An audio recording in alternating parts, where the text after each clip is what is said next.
everyone! Well, we're here. We're back, and today we're doing another anti-MLM video, and for this video we will be talking about Color Street. What about the fun? Who wants to cover the fun? Oh, brother, this guy stinks! So there were a few reasons why I wanted to do a Color Street video today. Number one being because obviously they're just so much fun. But number two, because I realized that they put out their 2022 income disclosure statement. So that is the main reason that I wanted to make this video. And of course I could just do an income disclosure video and just talk about that, and that's the video. But, of course, I enjoy reacting to things, so we will be reacting to a video that's all about recruiting. Are we surprised? No, because that's pretty much all the videos are. Even if they may talk about a product, it always somehow reverts back to the main topic, recruiting. So I'm really excited to talk about the income disclosure statement because I like the way that they have laid it out. I think they've made it a lot more clear than previous years and much more clear than certain MLMs that are out there, so I appreciate that from them. So with that said, let's look at the income disclosure statement. Okay, so here is the Color Street income disclosure statement for 2022, and as we can see, they have it in two categories. One is income excluding fees, and the other is income including fees. I believe I've only seen one other MLM mention or have a section that excludes or includes the fees. I can't really remember it off the top of my head, but I appreciate that they did that. So I want to talk about the income including fees, since that is obviously the most accurate one because they're including the product cost of some things. More than likely, they're probably just including the starter kit cost, which is fine. I will take that, and I'm happy that they are including that because it is the realistic side that you have to buy in to work for this company. It's not like you just get to sign up for free and boom, you're making money. All right, so we're going to start out with the first rank of the company, which has the majority of the people in the company. It is the rank of Stylist at almost 74% of the company, and we're going to look at the income including fees, and it says the monthly average is $2, the annualized average is $29, or the median, which I don't know if they're going based off of monthly or the yearly, but it's negative $10. I don't know if I have ever seen an income disclosure statement have a negative. So meaning that in the first rank, they are putting it out there that nobody made money. Like, even if you were to have made $29, which you probably didn't because you had to buy the starter kit cost, which is $129, so you didn't profit if it's only $29 that you made in the year, but we're going with fees included. So I'm going to say that you lost $10 in your first year, which is the most accurate thing that I've ever heard in an MLM, is that you join and you lose money. That the majority of people in Color Street lost money. I mean, it's so laid out right there. So the next rank is Qualified Stylist, which has about 14% of the company, and their annualized average was $1,200 for the year. So what is that, $100 a month? And I guess looking at the median, it says 94, so we're going to say that that's maybe the monthly that people were making, at 14% of the company making $100 a month. Yeah, I don't see the life-changing or the benefits of it. I don't know why you would want to invest so much time trying to get to the second rank in the company only to maybe earn $100 a month. Seems like a lot of effort for little return. The next rank is Bronze Stylist at about 5% of the company, making about $2,500 a year. It's just, this is not anything. This is way, it's like we know that this is so much more work than if you just got a part-time job and you were working minimum wage. Like, and at least, like, you know you're going to make money. At least you know that the hours you put in is going to result in more money back for you at a minimum wage job than working for Color Street. Like, 5% of the company, that's only the third rank, And it's 5% of the company. So let's skip down to where it is less than 1% of the company. So that is bronze leader at 0.95% of the company, making $8,000 a year. A little over $8,000 a year, which median is about a little over $500 a month. But making about the $500 a month, they always say, what can $500 do for you? Can it get you your groceries, get gas in your car, pay a bill, whatever the case may be? So you need to be in less than 1% of the company in Color Street to make that extra $500 a month. The amount of hard work that you are doing to reach that less than 1% is not worth the money that you are receiving. The amount of money that you are receiving with the amount of work that you are doing does not equal each other. It doesn't. And we'll go down to just the very top rank of the company, which says Topaz National and above. Again, these names is 0.02% of the company. And it looks like in a year, they averaged about $640,000, which is really good. That is really good. But something that I find interesting is that usually in MLMs, when they've been around for a little while, people are usually making about $1 million a year in MLMs when they are in the top rank. So it's very interesting.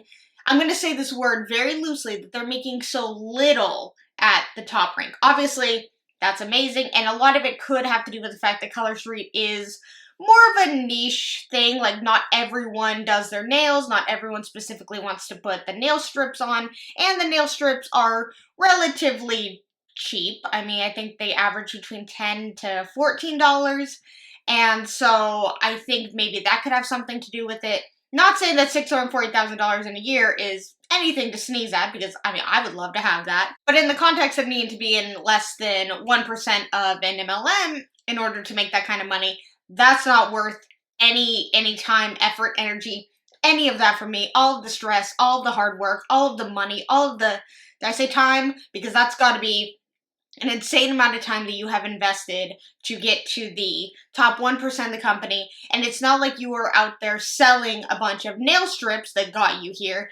It is the fact that all of that money is mainly made on the backs of your downline. And that these people who are in this top 1% have to have, less than 1%, have to have at least 500 to 1,000 people below them. And that is the majority, or that is the main way of how they make this $640,000. It's not from them personally selling nail strips. It's from them making commission off of their downline sales, their downlines getting downlines and making money off of their sales, and so on and so forth. So if it was just all about the product, we wouldn't even be here. But looking at this, I really do appreciate how transparent Color Street is with this income disclosure statement, but I feel like this is also something that should scare a lot of people away from Color Street if they're wanting to join. Like, if I saw something like this and I, let's say, wanted to quit my full-time job and I was like looking at this, I'd be like, okay, I need to be the rank, I'm just gonna pick a random one, I need to be the rank of gold executive. I don't make that much. I wish I did. Gold executive.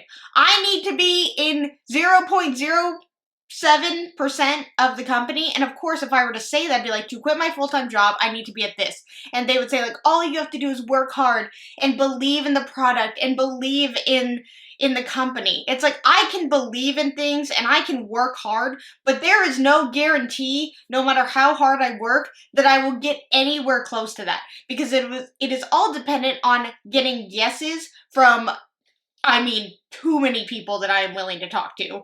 I am willing to talk to maybe 3, and that's my family, and that's as far as it goes. So I don't see myself being able to get to that rank if I have no desire to talk to strangers day in and day out. Alright, now we are going to get into the react, because it wouldn't be a respectfully sarcastic video if we didn't react to something. So, like I said at the beginning, this video is all about recruitment in Color Street. It's specifically how to recruit, so it's going to be all about that, as if they need... I believe they do these videos hoping to inspire downlines to get involved and make them feel special or try different techniques, but it's like, how to recruit. Talk to people and hope they say yes. That's how to recruit. There's no secret magic word that you can say to each and every person that will make them join.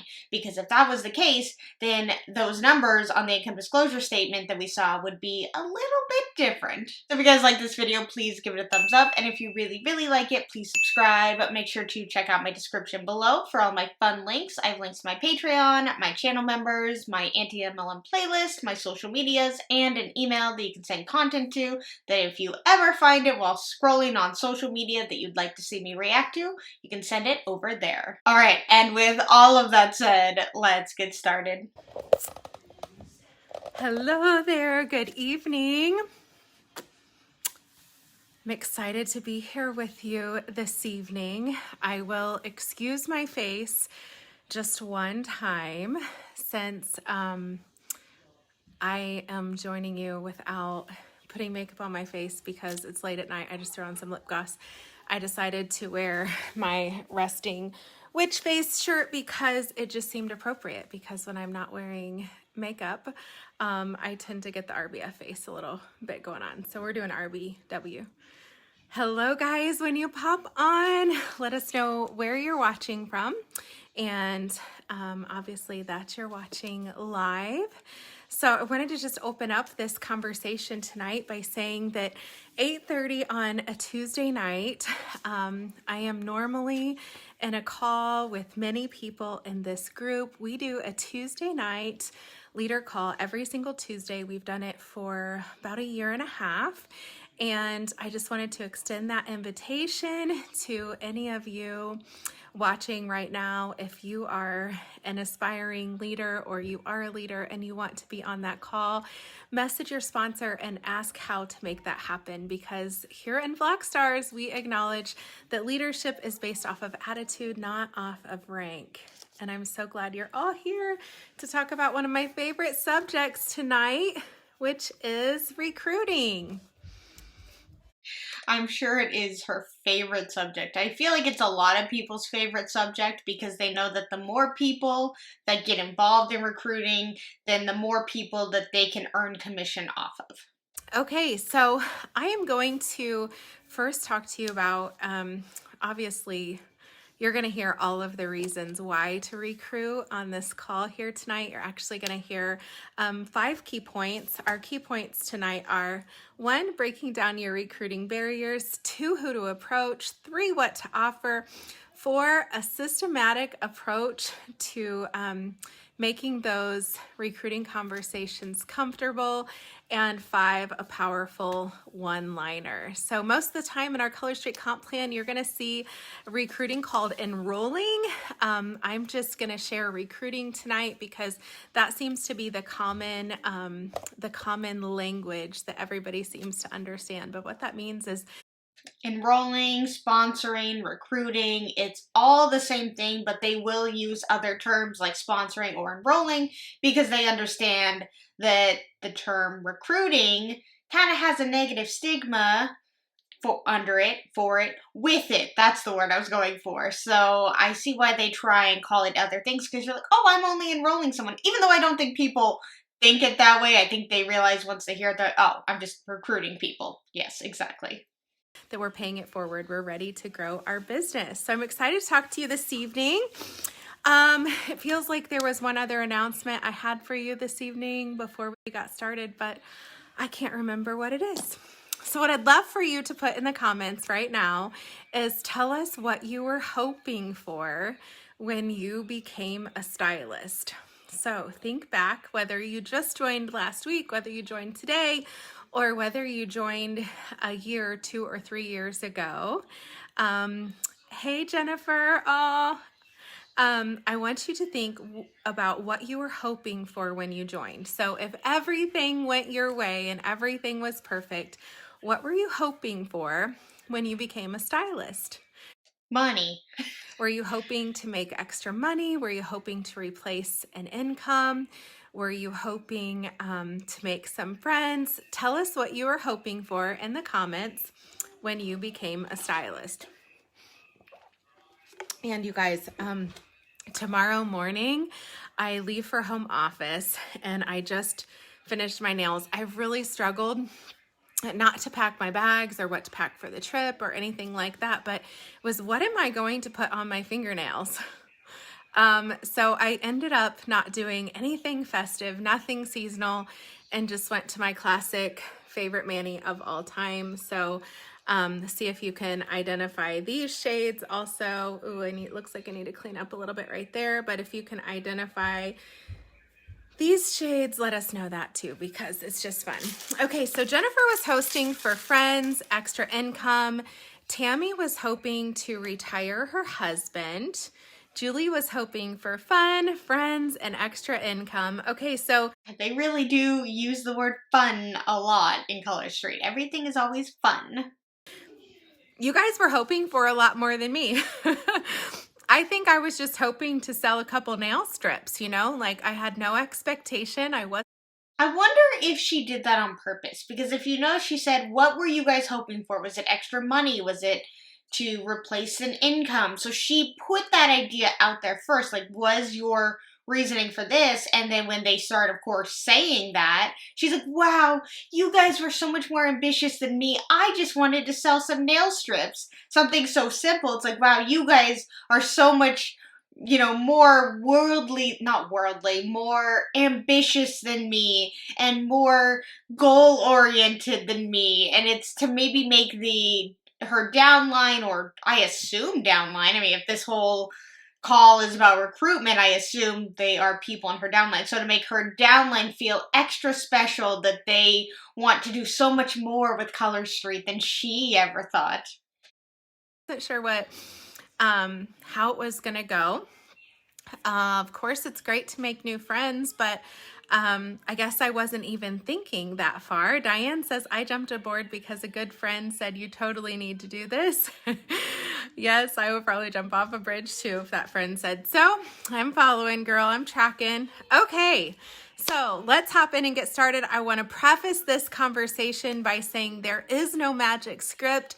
So if you are here to get a script for recruiting or enrolling, you're in the wrong spot, although we are going to finish tonight with a really powerful one-liner.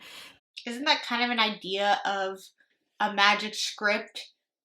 In a way, like that this one-liner will close a lot of deals, something like that. But the whole reason that people join these recruiting calls is because they're looking for that secret. They're hoping one of these people have the secret, or at least learn something new that they maybe can implement that will work. But that's the thing, is that you just have to do whatever, I guess, is working for you and just hope you get a bunch of yeses. But it's not even just about, like, you know, oh, okay, I recruited 7 people this month. That's amazing. But then if 5 of them leave, you kind of start all over again. And that's the thing about MLMs, is that every single month, every single day, it seems, is you're starting over from scratch, because you never know if the people below you are going to stay. You never know if you're going to de-rank tomorrow. Like, it's a lot of pressure. Peggy was hoping for social and extra money. This is great. Liz was hoping to share these great strips with everyone to be able to be a leader. I love that. Jennifer wanted to jump outside of anxiety. You know what? I hear a lot of people say that they're hoping it gives them something that might allow them to have conversations that are outside of their comfort zone. Misty, you don't need to join MLM to do that. You could literally just talk to anyone. Like, if you have anxiety and you want to talk to people, just go out and do that. Like, that sounds horrible to me, like talking to strangers about anything that I don't, you know, especially if I don't know them. I'm like, well, the idea of that gives me anxiety. And that's another reason why I could never do an MLM, is like talking to strangers, like talking on the phone, getting on FaceTime calls, like all of it gives me anxiety. And I don't want or need an MLM to tell me to break out of that. Like, that's not your job to tell me what I need to do. To save on buying Color Street at the time. So I love this, guys, because I think what we find with Color Street is so many times what we're hoping for is not the same as what we get. Raquel was hoping for discount and fun. Well, isn't that actually true? She said sometimes when we join, what she say, Color Street? Yeah, of course she said Color Street. I was thinking just MLM in general. I try and be broad when I talk about, of course this is a specific MLM, and of course we're talking about Color Street, but this does apply to pretty much every MLM out there. I mean, she could be saying Young Living, she could be saying Beachbody, she could be saying Monet, and all of it would apply to everything that she's saying. But she did say sometimes when we join Color Street, we don't get everything that we want, or we don't get what we originally thought. And I'm like, yeah, money. When you go in, because in opportunity calls, they talk about money so much and how it can change your life and blah, blah, blah, blah, blah. And then you join and you're like, oh, it's not giving me money like they said that it would. Okay, so you guys are a lot more fun than me, so have fun on here. Okay, so I just also want to tell you, I hear a lot of people say, I'm not good at recruiting. And I want to say, yes, you are. If you are selling nail polish, which you are, if you are booking parties, which you are, if you are adding people to your VIP group, which you are, if you're talking to people at events, which you are actually recruiting, because recruiting is the same as sales, and that's what we're into, whether you love it or not. We're all I mean, I appreciate you saying that this is a sales job. It is. But selling a nail polish strip and recruiting somebody into the business are two different things. They're not the same thing. Like, I guess in a way, like, recruiting someone, of course, is selling them on an idea of something.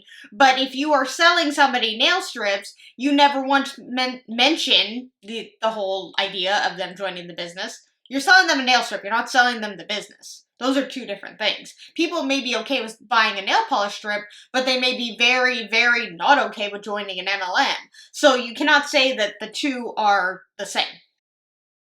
shares people. So we're all about sharing things and then filtering that response. So that's what this is all about. And I'm going to give myself a little bit of credibility to talk about recruiting here tonight, because I know something we don't do oftentimes is, toot our own horn because it doesn't feel comfortable. But sometimes you want a reason of, why should I listen to this lady talk about recruiting?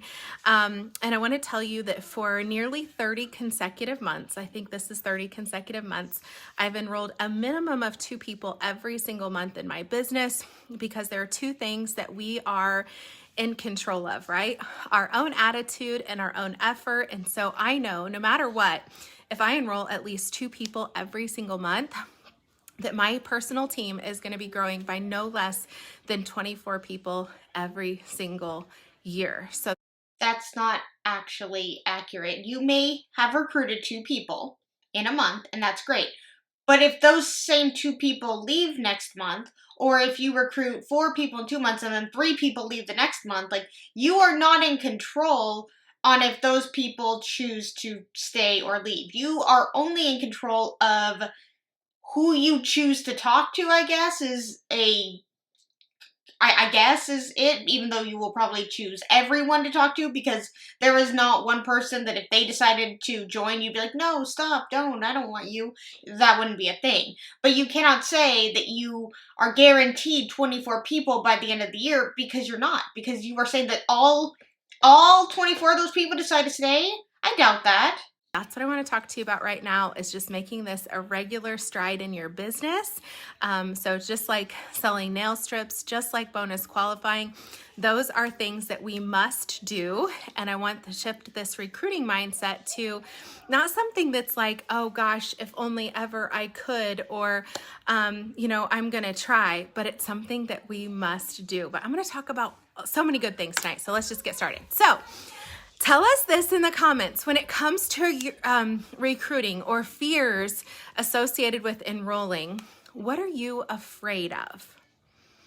So I'm going to share some answers that some other stylists shared with me, and you can tell me if any of these resonate with you.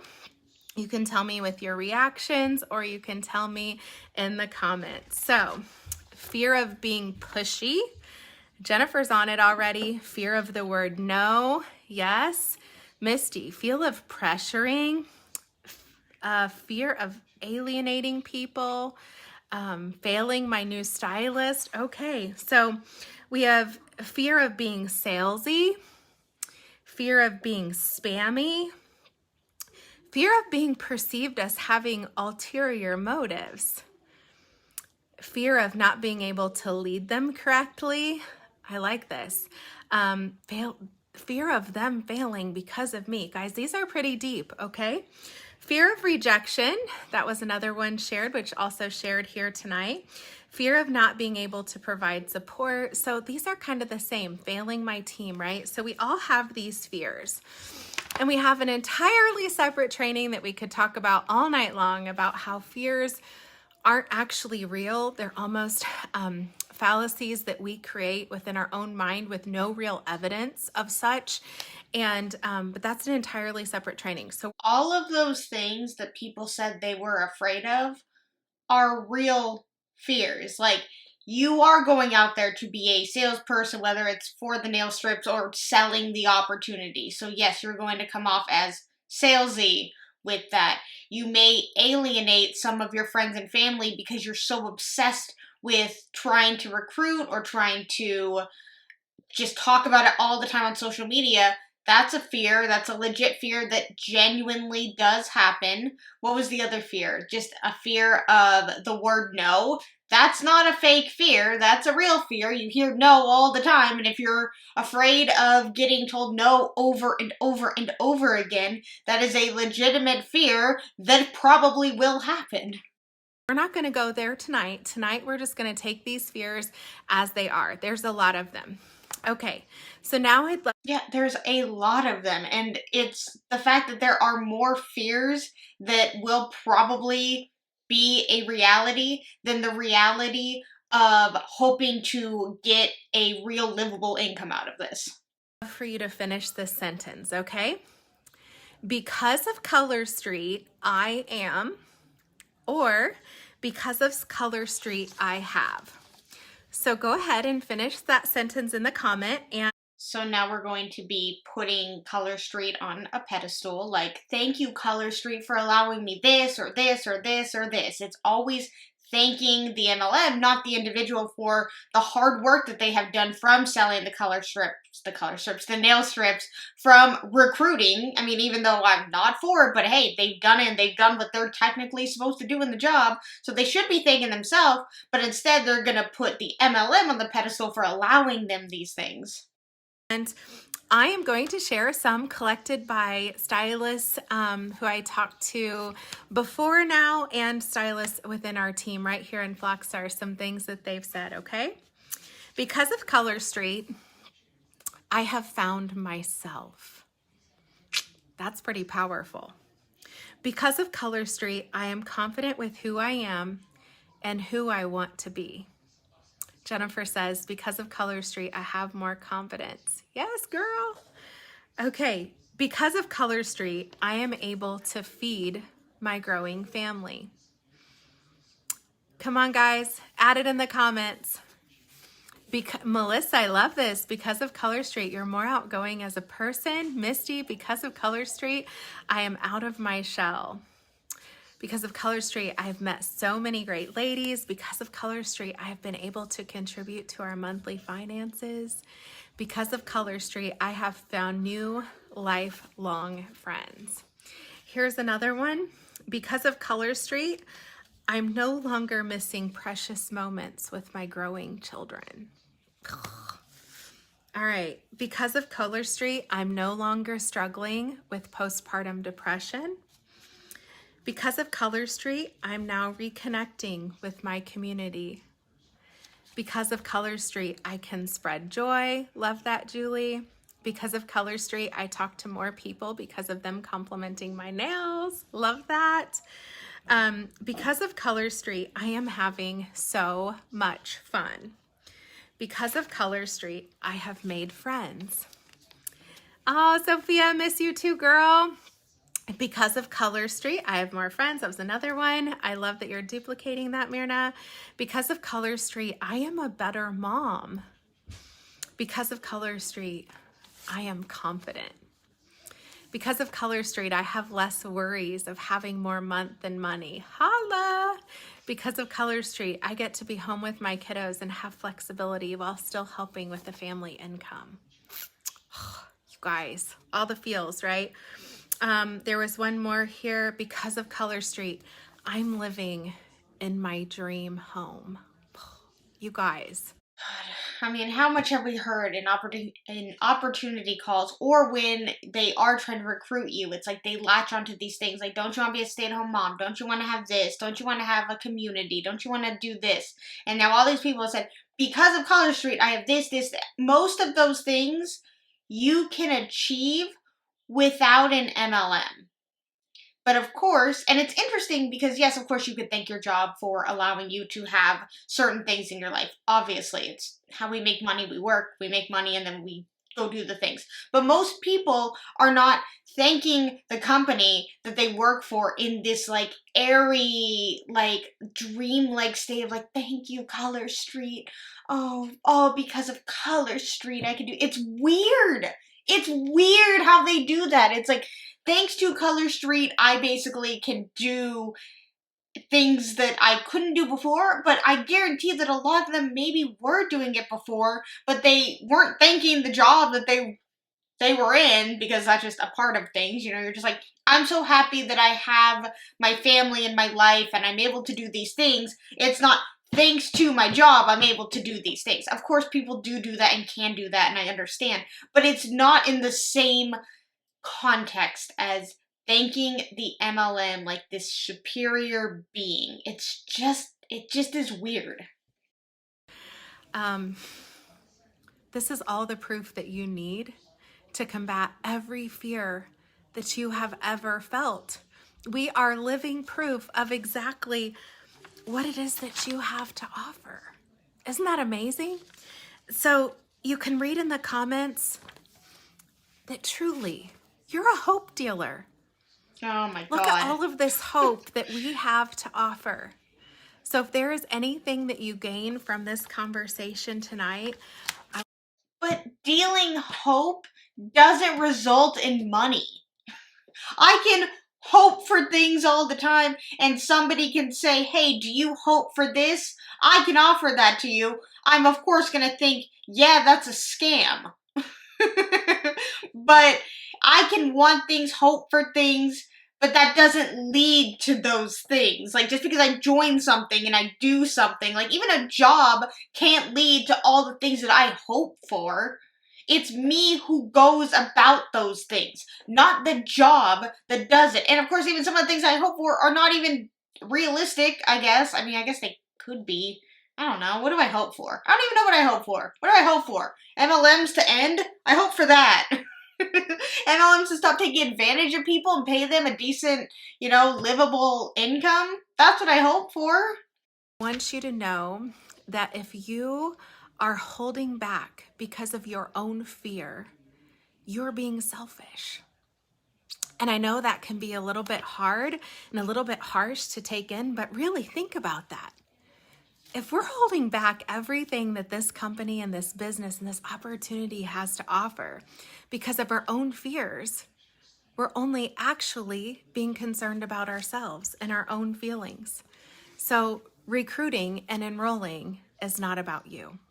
So if you have ever felt like, I don't want this person to think that I have ulterior motives or... But you do. You do. Because you want to make commission off of them. You want to rank up. And in order to do that, you have to get the person you're talking to be underneath you. You have to recruit them. So you do have an ulterior motive. It is to make money and to rank up so that you make more money. That's what it is. You can try and convince other people otherwise that it's, no, you're trying to change their life. It's just for them. You're giving them this opportunity. Aren't you so kind-hearted to offer that to them? It's like, maybe in a way that's kind of what you're doing if you believe in that nonsense, but you are doing it to make money. That is the whole point of recruiting people.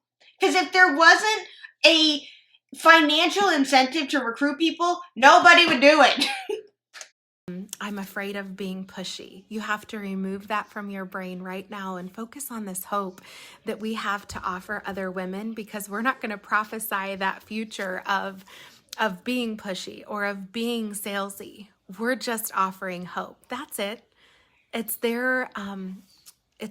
we're putting the ball in their court by telling them, sharing with them, offering to them everything that is available through Color Street, and it's up to them to make that decision. So this is for breaking down your barriers right now. It's about shifting that mindset. Recruiting and enrolling is not about you. And if it is about you, then I want to encourage you to just talk to more stylists, ask more questions about what Color Street is doing for them. Come back and read the comments right here in this video feed. Just read what Color Street is doing for other people and remove yourself from the equation of enrolling. It's time to pay it forward. Okay, so number 2. Who do we offer this business to? You better say everybody, because that's the answer.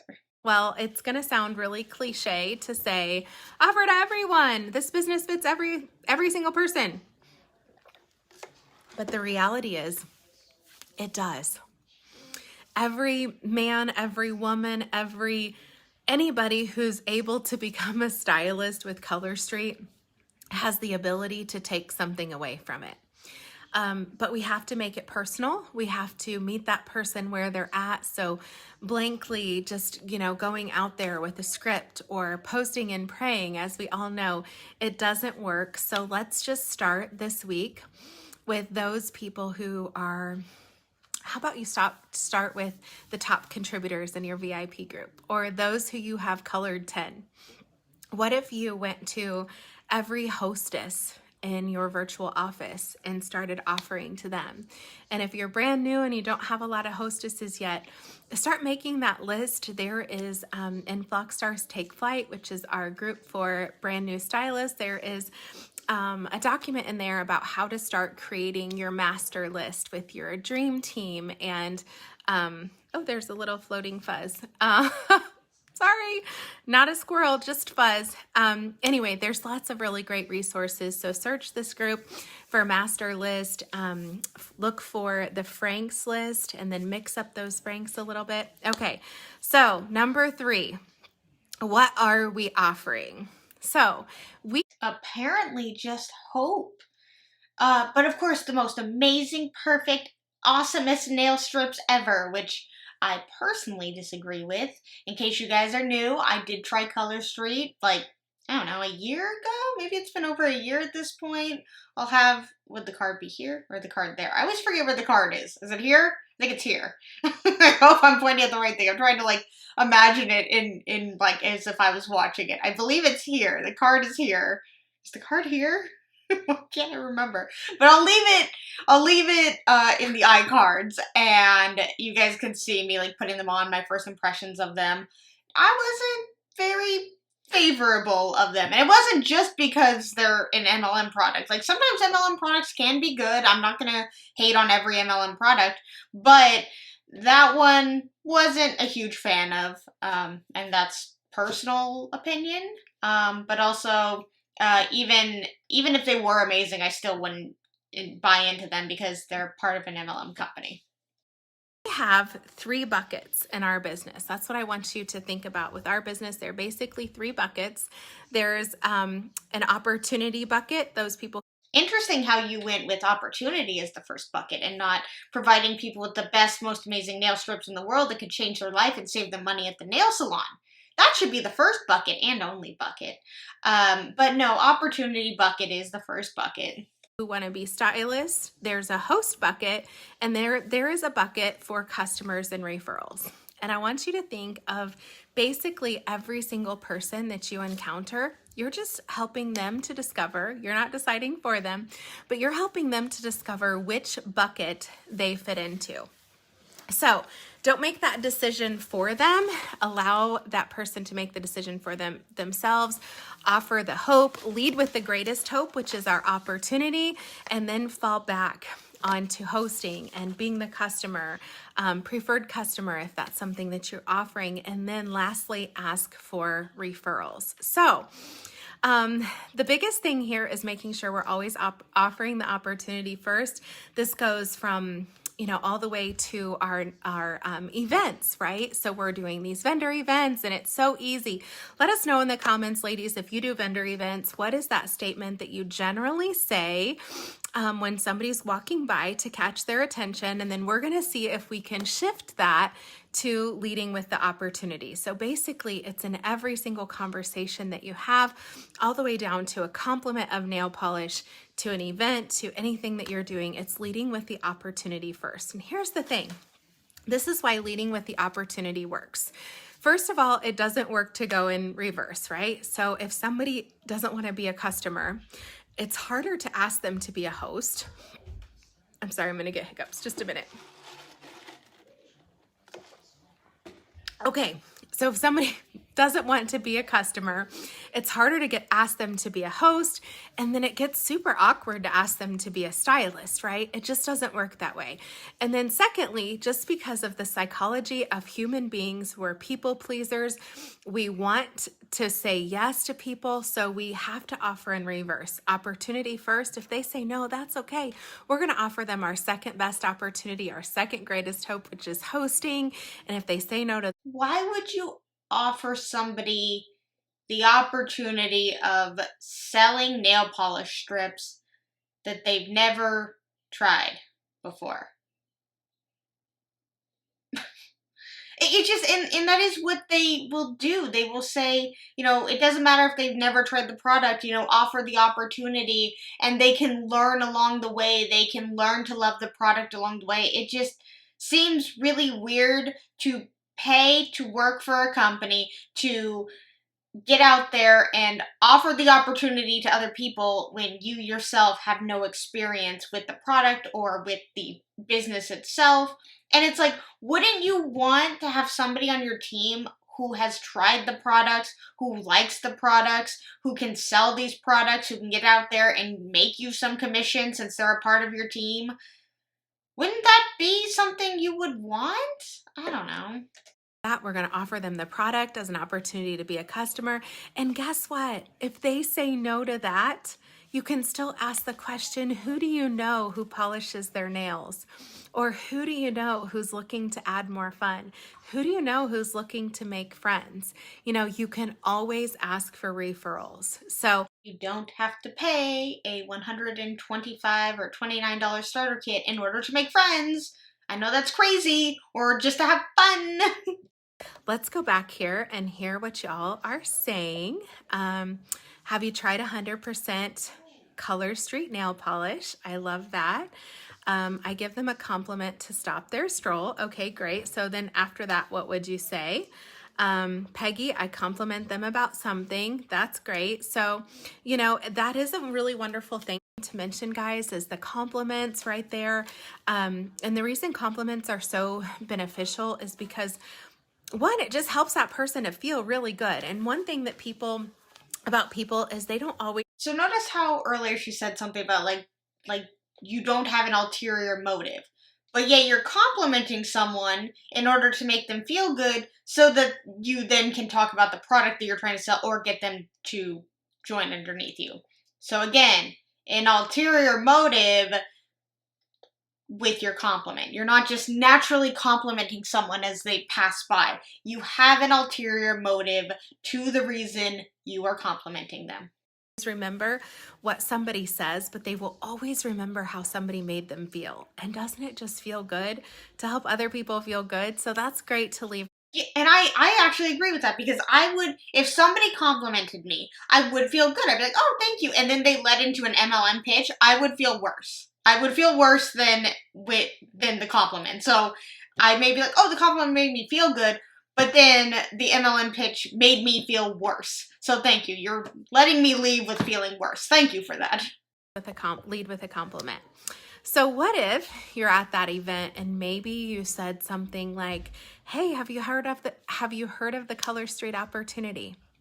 So they're either going to say yes or no, just like they would about the nail polish. But then when they say, oh, what's that? You can say, you know what? It's a savvy social business at your fingertips. It's powered by nail polish, or, whatever. I'm just rambling. That made no sense. And I know that she wasn't thinking about what she was going to say, obviously, which is fine. I do that all the time. But That didn't make any sense. That made no sense. You could say like, oh, it's a, network marketing business. And then someone would be like, oh, yeah, no, thank you. But they're like, it's a savvy business at your fingertips. If you have Wi-Fi, you can do this business too. Stuff that comes off the top of my head, but being able to offer that opportunity, you can fit it into absolutely any conversation. Okay, so let's see, where are we in our list here? Don't make the decision about anybody else. Lead with the opportunity. Okay, and that's the other thing is when you get a negative response, it's okay to continue planting the seed for that person and helping to build their own confidence by asking, you know what, Susie, who do you know who's just like you? And then reference that compliment that you said in the very beginning. So a negative response, so she mean like when somebody says no, to the opportunity. So instead it's like, well, then who do you know? Who can you bother for me to get to say yes? And it's like, I feel like if somebody says no, like, I mean, maybe they will say like, oh, my mom would be perfect for this, but I just don't see a lot of people being like, oh yeah, let me give you my whole list of people for you. You're just really good at connecting. I can see that people are drawn to you, whatever it is. Oh yeah, what I was trying to say with that is, by negative, I thought you meant like a negative response, like they were like rude to the individual, and they're like, I hate MLMs. Never talk to me again. Which, I mean, I don't really consider that negative. I just consider that truthful. Who do you know who's just like you? And in asking that, not only is it a compliment, but it's allowing them to have that psychological acknowledgement that, gosh, she's looking for people like me. I might actually be good at this, okay? All right, so number 4 tonight is your systematic approach to this conversation. And this is so fitting because we were just talking about compliments. You've heard me talk about this as compliment, justify, ask, but since this is a recruiting conversation, we're gonna stick with that R. Recognize, reaffirm, and then recruit. So how do we do that? We recognize a compliment, or we recognize a strength in somebody. Recognize something to compliment, recognize a strength, and then offer a compliment, right? But compliments don't go anywhere if we can't reaffirm them. So reaffirm by justifying how you know it's true, and then recruit them into one of your buckets. So an example of what that might look like, I can see Rachel on my screen right now. So I might just say, gosh, Rachel, you have this incredible ability to draw people to you. I look forward to your newsfeed for all of just the fun and the way that people interact. I'm curious, have you ever considered the opportunity of monetizing your ability to bring people together on social media? So right there in that little statement, I just made this random crap up, okay? Rachel, I do love you. When I say I made up this random crap, I do love you. I was just making something up. I was thinking of a prospect in my head. So I'm sure your social media is phenomenal. So a couple of things with recruiting there is you want to share a compliment that you know is true because you need to be able to justify that compliment. That's how you're going to reaffirm it for them. And then ask the question. So recruit is just asking, it's offering. So recognize the strength, compliment it, reaffirm it by justifying how you know it's true, and then recruit by asking a question. So we're to number 5, our powerful one-liner. Okay, so this is one of my favorite things because you want a question when you're asking questions. Remember, we're given 2 ears and 1 mouth for a reason. That's to talk less and to listen more.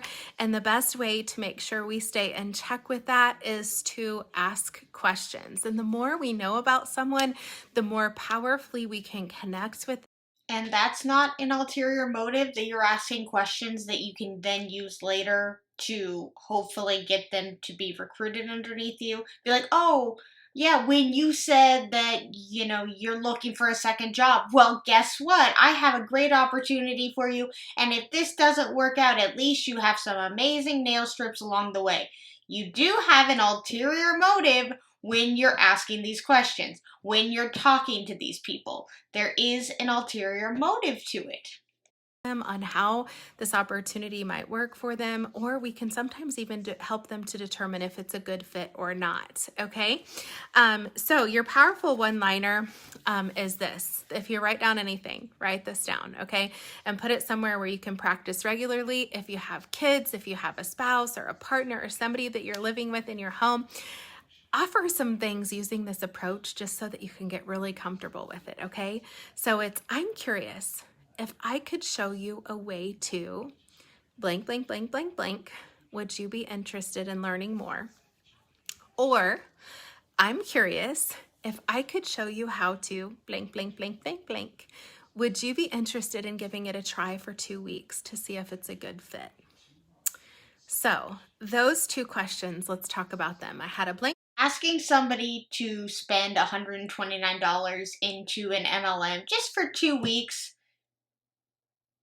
no, that's because it's never, I mean, the idea is that they're like, well, you are committing to me 2 weeks. It's usually a month. They want you to commit for a month so that more than likely you probably will stay longer, or they can try and brainwash you to stay longer and tell you, didn't you have a great time? And usually I'd say the first 2 weeks to a month and in an MLM, you do see probably the most benefits, but also it's the most time that they are dedicated to you. They're showing you how important you are, how special you are. You're probably seeing, a lot more income, and I use that term extremely loosely. You see money maybe coming in more than you will later on because, it's something new, and maybe if your friends and family don't know about it, they're more willing to purchase from you in the very beginning.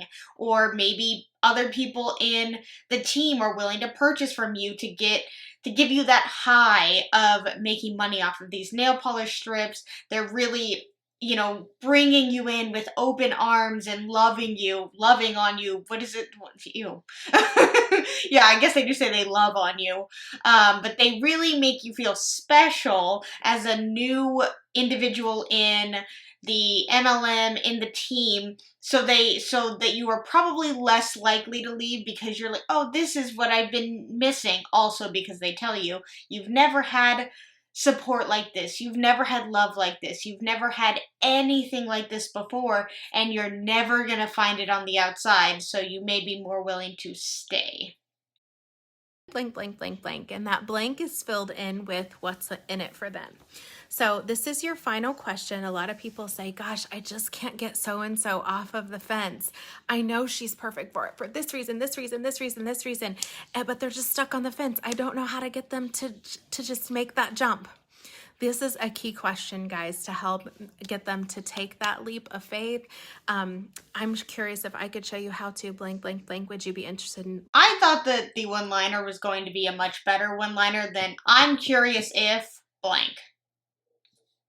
That's not something that we haven't heard before. That's not something, wow, unique, never been done before. Like, I'm curious if you would just, if I sent you a video, would you just watch it and it's an opportunity call? Or I guess it'd be an opportunity call. Or they would be telling you like, hey, I'm curious if at 8 p.m. you could just join this Zoom call with me. And that's all you have to do. It's like this whole, I'm curious if, and I need you to do something for me. Would you do it for me? And of course, pepper in some compliments to the person to make them feel special and wonderful. Learning more, or would you be interested in giving it a try for 2 weeks? So let's take a look at what that might sound like. So maybe you have gotten an objection. Drop some objections for me, because my brain. Oh man.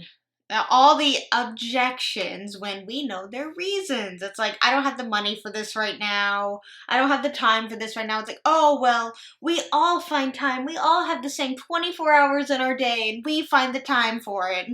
It's not working right now. Okay, so I'm thinking of somebody. I don't have enough time. So I know this person is a super busy mama. She's a busy mama of 5. She also works a part-time job. Definitely sounds like she doesn't have time for this, because the amount of time that you will need to dedicate to an MLM to see any sort of livable income does not exist in that individual's life. and she just doesn't have enough time. So I might say to her, okay, I see Misty's name on the screen right now. So I might say to her, Misty, if I could show you a way to build a profitable business in the nooks and crannies of your mom life that might allow you to step away from that side gig, bringing more time back into your calendar, would you be interested in learning more? Raquel. What if you yourself have not made any sort of money? You're supposed to tell someone that you can teach them how to make money, yet you yourself are not making money? I wouldn't feel good about that.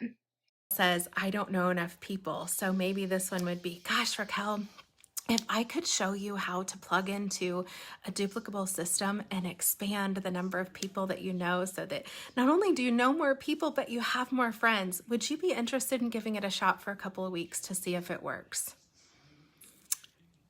Janelle, I could never sell anything. I love this one too. Hey, Janelle. Well, actually, it's not Hey, Janelle. So, Janelle, if I could show you a savvy technique to how selling is just the same as sharing a recipe, would you be interested in learning more? That is completely different. That is completely different. Sharing a recipe with someone, being like, hey, I just tried this amazing salad dressing last night that I made. You send them a link, there we go. There's no ulterior motive. If they make the recipe, great. If they don't, doesn't affect me one way or the other. If I'm trying to sell somebody on nail polish and I send them a link to my unique code of Color Street and they don't purchase from me, that does financially affect me. There is a difference. That one's kind of lame there, but I could definitely do better. I already sell for a different company. Oh, Misty, that's an interesting one. So I would need to know a few more details here. So maybe if I could show you, because you don't want to come off like you're trying to poach this person from their MLM into your MLM. That's what she's trying to not come up with, because they're not allowed to do that. Need to know more details about this company, okay? Because that would definitely help me to frame this, but something along the lines, that's definitely one where, if I could show you how our savvy business is right at your fingertips, or if I could show you how simple it is to grow a savvy business because it's right here at our fingertips. It'd be interesting if, like, the person that you're trying to recruit from a different MLM into your MLM is like, wow, that's weird. My upline told me the same thing when I joined this business. Would you be interested in giving it a try for a couple of weeks to see if it's a good fit? There we go, Misty. That one might work. So we already covered time. Oh, yeah. So, Misty, this one's so simple because... And also, I think with a lot of MLMs, you're not allowed to have another MLM. Like, you're not allowed to join another MLM. Like, it's usually just, like, one MLM. You have to sell for that company. You cannot sell for another MLM company. The consultant that you're talking about carries around a lot of stuff. They have to schlep a lot of things around, and that is just so much work, okay? So that is definitely the thing to say there, is exactly that, is if I could show you a business that is literally with you wherever you go with a pocket-sized product that anyone can, I could just go on and on and on and on because it's so simple. It's at your fingertips. Would you be interested in giving it a try for a couple weeks to see if it's a good fit? Okay, so Liz says, I have a VIP who wants to but can't afford the starter kit. I've offered to help her, but she still hasn't joined. Because she could be just telling you that as a nice way to say no. Be amazing. So, if I could show you a way to get paid by Thursday, would you have a way to try it for a couple of weeks to see if it's a good fit? So what I'm suggesting there is that she might have a credit card that she could put the kit on, and we could show them a way to get paid by Thursday. That's one of those sketchy things where we have to know that they're coachable, because I don't want to be responsible for somebody putting something on their credit card and then not being coachable. But Liz, that's definitely an approach. Did you just blame the individual, being like, well, they're not coachable, but yet I told them to put it on a credit card, but it was because of them that they didn't make the money that they could have made to put it back on their credit card? The idea of that a credit card even came to your mind is a horrendous answer. Horrible answer. You should never, under any circumstances, even if you think this person would be the most amazing person in the world at selling Color Street, the idea of them putting it on a credit card when they tell you they don't have the money for it is an awful idea and should never cross your mind. You should never, ever even consider putting somebody into debt because you need a number underneath you. To take. So if I could show you a duplicable way to plug in right now and get paid by Thursday, would you be interested in trying it for a couple? And you also can't guarantee that. You cannot guarantee that they will get paid on Thursday, that they will make enough money to cover their starter kit cost. You cannot guarantee that. Weeks to see if it's a good fit, or would you be interested in learning more? So when we say those two things with our question, with our ask, we're asking them to either A, set up an opportunity to learn more. That's a great time to plug in the power of a 3-way call, which we've got lots of content about that in this group. That's with your sponsor, your enroller, or a sister stylist, or somebody who's just like them, or you're asking them to go ahead and enroll by trying it for 2 weeks. Tammy, how do they try it for 2 weeks? Okay, so this is simple. Trying it for 2 weeks is enrolling right now, because why? We don't have any, there are no payments, there is no risk, anything for that stylist for 2 weeks, actually for far longer than that, but this gives them 2 weeks to get 2 paydays in and to see if it's a good fit. I feel like if they, when we tell them 2 weeks, would you be interested in trying it for a couple weeks to see if it's a good fit? That alleviates any stress. And most of the time, it's just fear of failure. So if you're giving them an out at the same time that they're joining, they're more likely to not feel like they're letting you down or letting somebody else down. A lot of times, if a brand new stylist is ghosting you, not communicating with you, it's because she's afraid she's letting you down. So it's really interesting. How would you be interested in trying that for a couple weeks just to see if it's a good fit? When you say something along those lines with that tone of voice, so many times people are able to have enough confidence to go ahead and say, yeah, I could do that. I could give it a try for 2 weeks.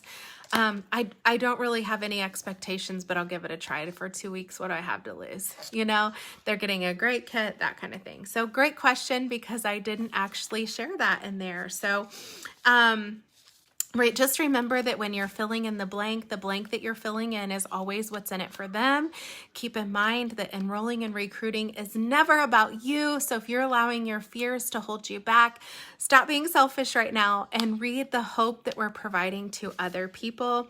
And lastly, people are ultimately going to join your business because of your energy, because of your confidence, and because of the fun that you're having. Okay, so this is a really interesting thing. So many times, you know, we think, I'm not going to recruit until I have a little bit more confidence, right? When in fact, it's the act of recruiting that builds that confidence. So don't allow that to be your excuse anymore. Don't allow that to hold you back from sharing hope with somebody else. And lastly, I want to close with one statement here. So, this is my quote for the day. And I think we recapped okay. All right. So what you do makes a difference. You have to decide how big of a difference you're going to make. And the reason I love this quote so much is because we already know as stylists, the confidence that we're sharing with other women, how just our simple nail polish will help roll their shoulders back. They get a little jump, skip in their step, and all of these great things just start happening because of nail polish. Think about how much bigger that difference can be when you have a team, an army of women who are spreading joy and spreading confidence and sharing compliments with other women.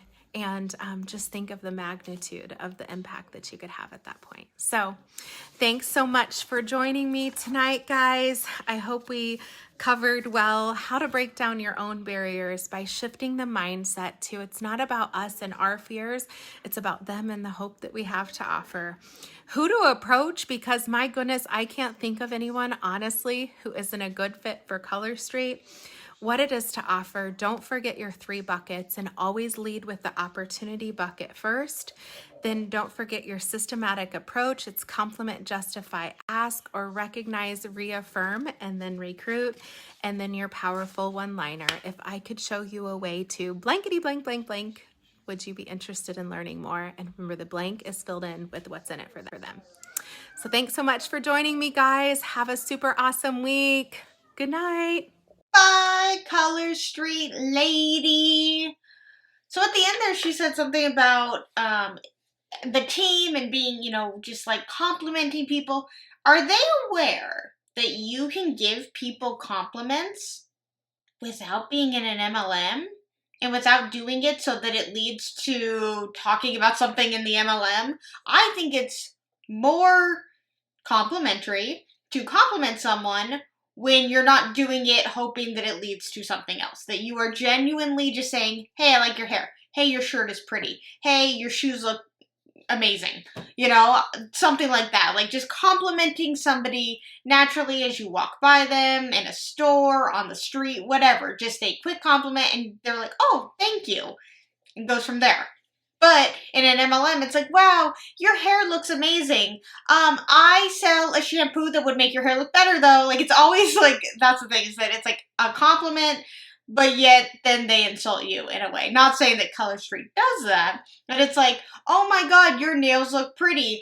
I have nail polish strips that would save you money and time and would probably look better on you. It's like, there's always something. So the idea of her saying that there's no ulterior motives is a complete and utter lie, because she stated that you are leading with the opportunity. And the whole reason that you're leading with the opportunity is so that you get recruits underneath you, so that you rank up, so that she ranks up. She wants you to recruit people because it benefits her. Because the only way that she can rank up is not by her selling a bunch of nail polish strips. It is her downlines getting more downlines underneath them, selling the starter kit, getting more people to buy nail polish strips so that the group volume increases.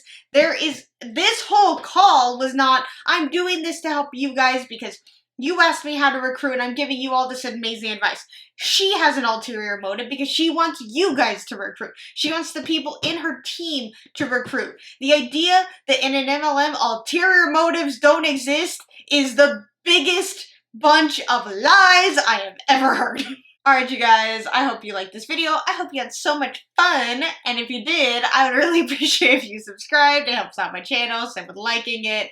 Share the video, let's add that. If you really, really, really like it, go ahead and hit the notification bell. All of that stuff. It would be so much fun. I have no ulterior motive to saying that. That's a joke, by the way. I think you guys get that. Alright, oh my god, I threw myself off. Let's talk anything and everything Color Street in the comments below, and until my next video, I will see you guys then. Bye!